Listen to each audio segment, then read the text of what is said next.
Olá, esse é o Savingcast, o seu podcast da Saving Cloud. Confira a edição de hoje.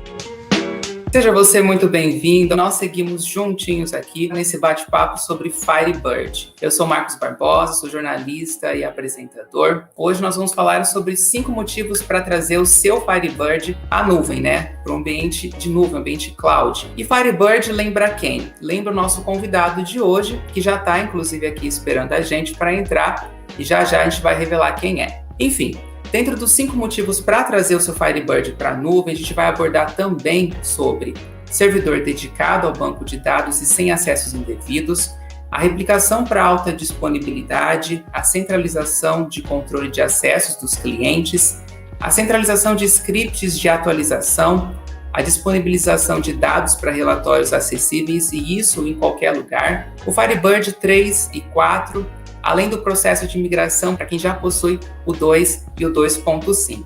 Tá? A gente vai trazer também as principais características e diferenciais sobre o Firebird 4. Então é bem importante que você acompanhe todo o nosso bate-papo aqui. E é hora de apresentar então quem é o nosso convidado, e ninguém melhor para falar sobre esses temas do que ele, Enfim, ele é DBA em Firebird, especialista no banco de dados e administrador de comunidade sobre o assunto. Hoje a gente vai receber o Edson Gregório. Boa tarde, Edson Gregório, como vai você? Opa, boa tarde, Marcos, beleza? Boa tarde aí, pessoal, todo mundo que está assistindo. Pessoal, talvez alguém aí já me conhece, talvez não, mas tamo aí. Bom, Gregório, eu vou deixar você à vontade aqui para você falar um pouquinho, o espaço é todo seu agora. Show de bola. Então, é isso aí, galera. Pessoal, a gente tem vários motivos aí para trazer Firebird para a nuvem, tá? E dentro desses motivos aí, por mais que de repente você não pensa aí em trazer o banco de dados para a nuvem, tem aí ideias para de repente você até aplicar no seu negócio, tá? Seja você dono de alguma empresa de software que trabalha ali, às vezes é o cara que faz tudo dentro da empresa, que desenvolve, que vende, que faz todo o desenvolvimento ali, ou até mesmo uma pessoa que é funcionário de alguma empresa, que trabalha no desenvolvimento de alguma empresa, e gostaria de até, de repente, sugerir alguma coisa para a própria empresa que trabalha, ou criar a sua própria, Quem sabe desenvolver algum aplicativo que faça acesso à nuvem. Então, tem alguns motivos aí que vocês podem levar de graça aí para vocês hoje para esse desenvolvimento. Nós vamos às perguntas agora, então. Tá certo? Por que o Firebird é uma boa opção para quem busca um servidor dedicado, livre de acessos indevidos? Vamos lá. Firebird, como a grande maioria aqui deve saber, tem, ou de repente se não sabe, vamos lá. Firebird é um banco de dados que ele é open source e ele tem licença livre para você utilizar no seu comércio, no seu tipo de negócio, mesmo que você ganhe dinheiro em cima disso. Tem banco de dados que você pode utilizar ele para desenvolvimento de estudo, para fins acadêmicos, por exemplo, só que se você for utilizar para meio comercial, aí você vai ter que desembolsar um dinheiro aí. Ou até mesmo tem bancos de dados, como o SQL Server, por exemplo, que ele já te exige, ele te dá uma versão gratuita, só que é limitada a um banco de, no máximo, se eu não me engano, 4 GB, tá? Me corrijam aí se eu estiver errado. Mas ele tem uma limitação de tamanho de banco, e a gente sabe que dependendo do tipo de negócio que você tem, 4 GB, na verdade, vem rapidinho, Então, eu conheço mesmo pessoas do canal que já relataram ter bancos maiores de 100 GB, que roda tranquilo com o Firebird, e o Firebird não tem limitação nenhuma quanto a isso, Você pode ter, na verdade, tem limitação, mas a limitação é 32 tera de banco de dados na versão 2.5, a gente já está na 4.0 do Firebird. Então, com relação a você ter um servidor dedicado, fica uma boa vantagem, porque assim, várias pessoas criticam o Firebird, na verdade, às vezes, sem conhecer outros bancos de dados, dizendo assim, mas se eu pegar o arquivo do banco de dados do Firebird e colocar em outra máquina e instalar o serviço do Firebird em outra máquina, eu consigo acessar todos os dados, então fica fácil da pessoa roubar os dados. Só que, independente do banco de dados, isso é possível, tá? As pessoas que têm acesso ao servidor físico conseguem entrar lá, pegar os dados que você tem dentro do banco de dados, consegue quebrar a senha de alguma forma. Então, o que acontece?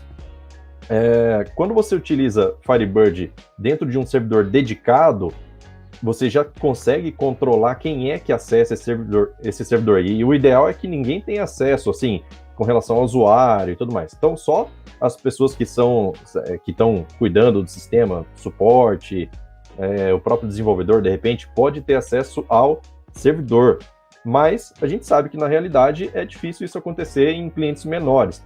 Porque o cliente menor, ele tem lá, por exemplo, 2 máquinas. Uma que é o caixa dele e outra que ele lança tudo de administrativo, financeiro e tudo mais.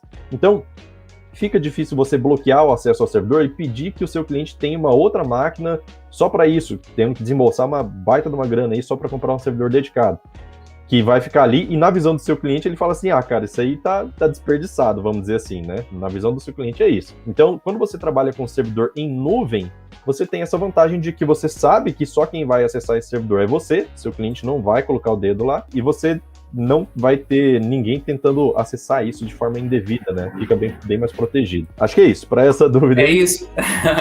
Certo. Então vamos para a próxima. Como que funciona a replicação para alta disponibilidade? Vamos lá, essa é uma grande vantagem que tem no Firebird 4.0, já que ele veio com replicação para alta disponibilidade, né? Que a intenção é a seguinte, por exemplo, você tem lá o seu servidor local, não quero levar ele para a nuvem no momento, mas eu quero que esse servidor, se por acaso acontecer algum problema nele, seja por conta de hub que deu problema, deu um problema na fonte do computador, ele desligou e você não consegue acessar, se você tem a replicação funcionando lá online, você, no caso, em nuvem, a melhor forma é o método assíncrono, né?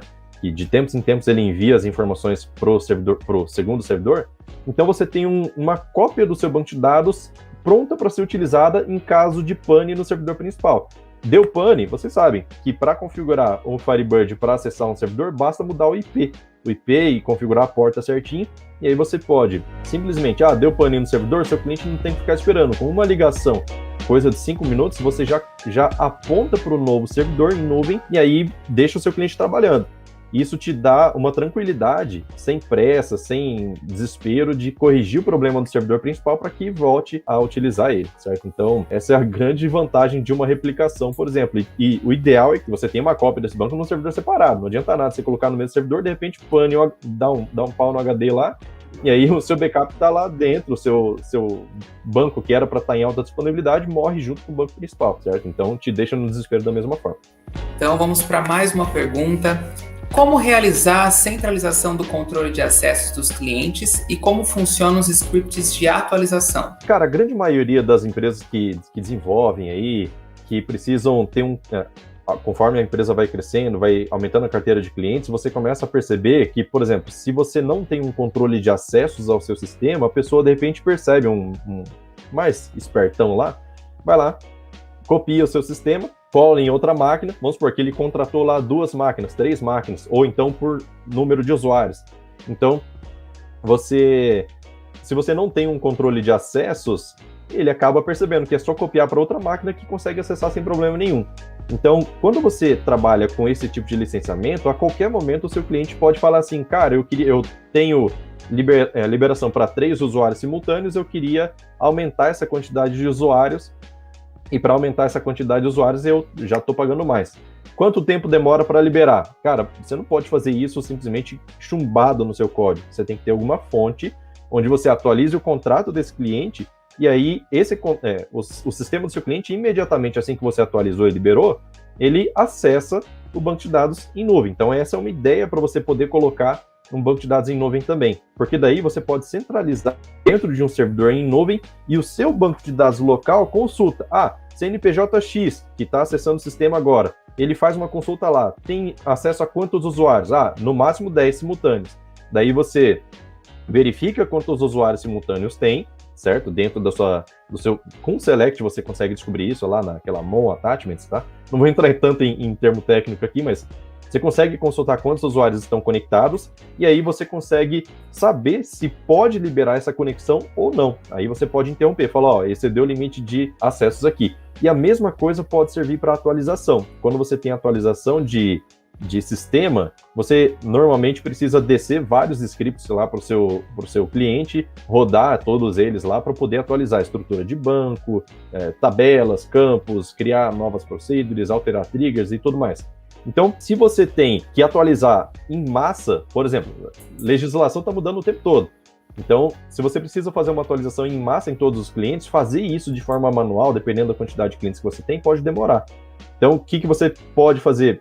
Você pode colocar os scripts de atualização dentro de um servidor em nuvem com controle de versionamento, aí você tem que construir esse controle, e você consegue acessar direto do banco de dados local para o banco de dados em nuvem, não precisa ter um componente de terceiro para isso, a partir da versão 2.5. Você já consegue fazer uma comunicação entre um banco e outro, certo? Em outro local, sem problema nenhum, através do protocolo TCP/IP.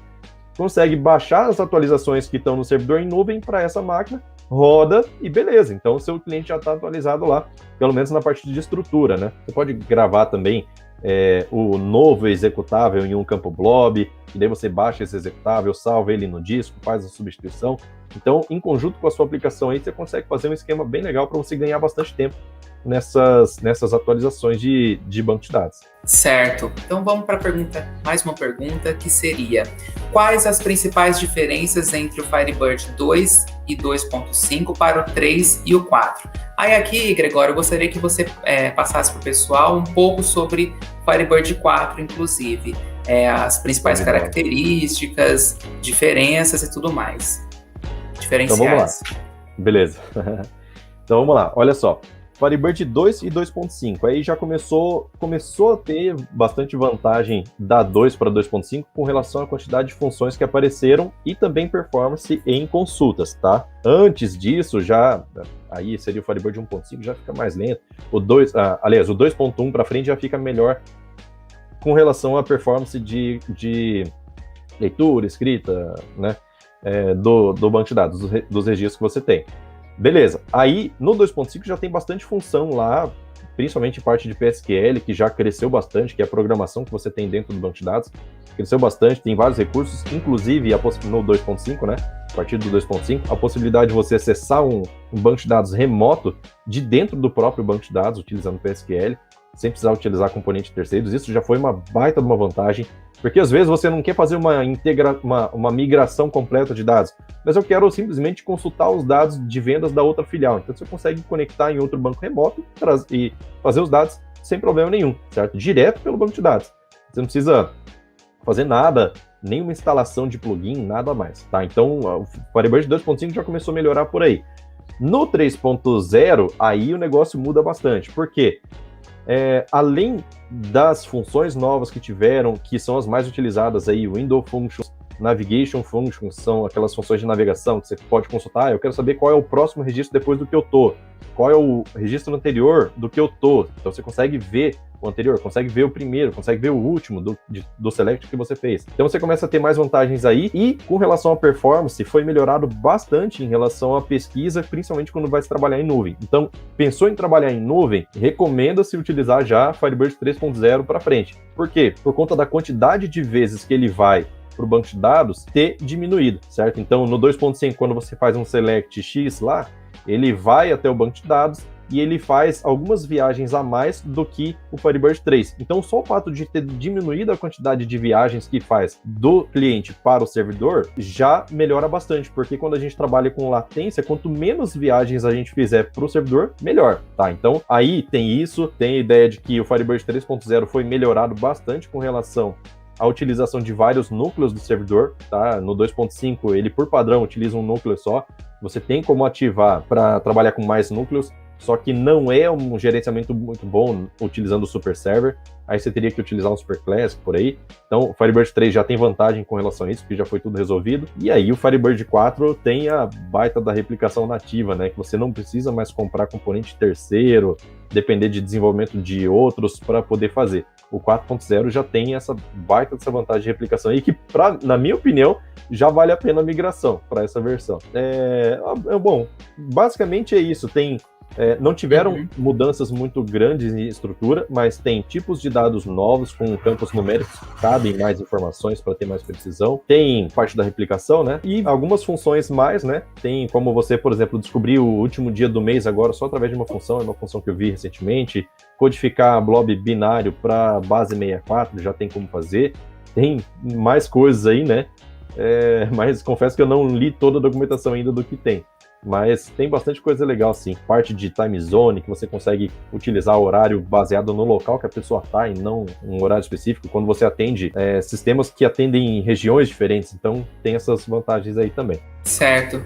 Entrando nesse contexto um pouco, a gente falou agora sobre os 5 motivos para você trazer o seu Firebird, o seu banco de dados Firebird para a nuvem. E dentro das questões que a gente está tratando aqui, para quem busca migrar, né, por exemplo, do 2 para o 2.5 ou para o 3 ou para o 4, gostaria que você destacasse um pouco como que funciona o processo em si.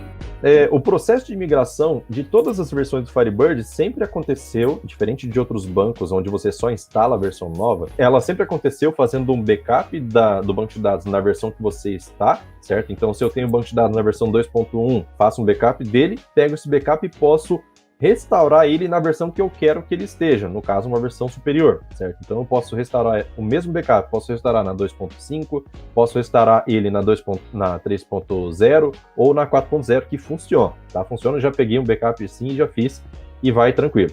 Aí, cada versão que tiver à frente da sua, com certeza tiveram alguns nomes que passaram a ser reservados, algumas palavras reservadas, tiveram funções novas, no caso do Firebird 4.0, eles estão desativando a utilização de UDF.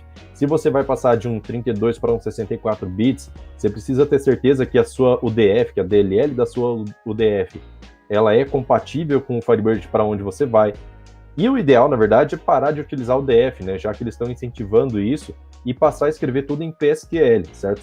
A grande maioria das funções, já desde a versão 2.0 aí, 1.5 também, né, já passaram a ser escritas em PSQL, certo? Passaram a ser função interna, na verdade, né? Ainda assim, se você não tem essa função, tem condições de escrever ela no seu banco para que você não dependa de DLLs.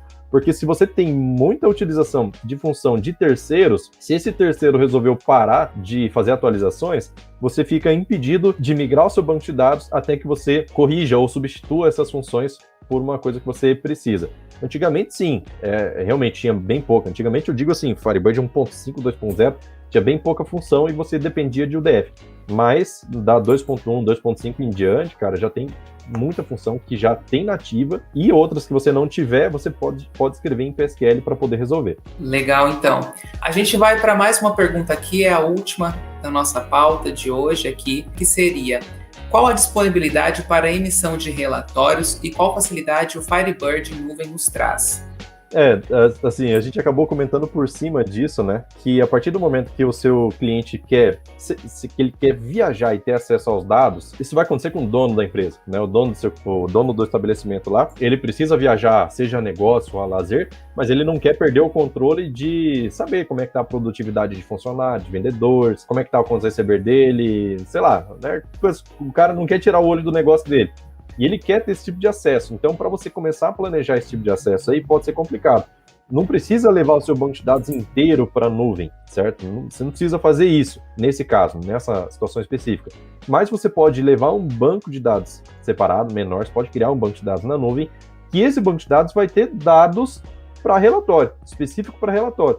Então, na hora de fazer uma replicação, você pode selecionar quais são as tabelas que você quer replicar, ou então, mesmo a partir da versão 2.5, você pode fazer isso via comando PSQL, dando insert no banco de dados em nuvem de dados de venda. Aí você pode, inclusive, se o seu cliente tem várias filiais, coloca todo mundo para enviar dados para a nuvem, identificando cada venda de cada filial, por exemplo, e aí você cria alguma forma do seu cliente ter acesso a isso, seja via aplicativo de celular com gráfico bem bonitinho, bem apresentável, ou aplicação instalada mesmo no notebook, alguma coisa assim, para ele poder ter acesso. Ou até mesmo browser, né? Para quem trabalha com linguagem em nuvem, para o cara poder acessar lá a parte de relatórios, parte gerencial, liberação de acesso, por exemplo. Eu preciso liberar esse usuário aqui a fazer uma sangria no valor X maior, que é mais preocupante do caixa financeiro, já conversou tudo. Então, cara, assim, vai longe o universo de possibilidades. Legal. O Gregório vai sair aqui um pouquinho, mas a gente vai trazer agora um pouquinho sobre o serviço da Saving Cloud. A Saving Cloud em si ela é uma empresa especializada em soluções em nuvem, ou seja, banco de dados e hospedagem em cloud. E, diferentemente dos demais concorrentes, aqui você não precisa ter fidelidade para utilizar os nossos serviços. Nós trabalhamos com um sistema de carregamento onde o valor mínimo é de R$50. É como se você fosse comprar um chip de celular e você tem o pré-pago. Então você faz a sua recarga e utiliza de acordo com o seu consumo. E aí, né, se você tem um intuito, né, se você quiser seguir com os serviços, você faz uma nova recarga. Os diferenciais da Saving Cloud vão além disso. Os nossos data centers, por exemplo, eles são no Brasil, com sede no Brasil, um em Campinas, aqui no interior de São Paulo, e o outro em Fortaleza. Os servidores da Saving Cloud, além de modernos, eles são totalmente escaláveis. O nosso atendimento também é todo centralizado aqui no Brasil, e o mais legal de tudo, é em português. E nós estamos presentes também em toda a América Latina. A gente tem um time de primeira no suporte técnico e também no comercial. Então, aqui você encontra todo o amparo necessário para receber os nossos serviços e, além disso, tratar os possíveis problemas técnicos. Dito isso, então, nosso bate-papo de hoje está chegando ao fim. Edson, muito obrigado pela sua participação, tá? A palavra é com você agora. Valeu, Marcos. Eu que agradeço o convite aí, foi tudo tranquilo aqui na live, correu tudo bem, graças a Deus. E agradeço aí o convite e a participação de todo mundo aqui que está aqui assistindo, que está doando essa hora aí para poder assistir, que na verdade acaba obtendo mais conhecimento, mais conteúdo aí para inclusive aplicar na própria empresa, né, no próprio negócio, no próprio sistema. E é isso, eu fico feliz de ver que tem gente sempre participando, porque o Firebird está cada vez mais forte, meu amigo. Só observar os números. Sim, as lives sempre muitas pessoas e também muita interatividade, isso é importante. Então é isso, Edson Gregório, muito obrigado pela sua participação, tá? Um grande abraço a todos, obrigado pela companhia e até a próxima. E aí, gostou da edição de hoje? Não deixe de conferir as demais edições disponíveis na nossa plataforma de streaming. Aproveite e conheça as nossas redes sociais, todas elas @savingcloud. E para mais conteúdos, acesse o nosso site savingcloud.com. Até a próxima!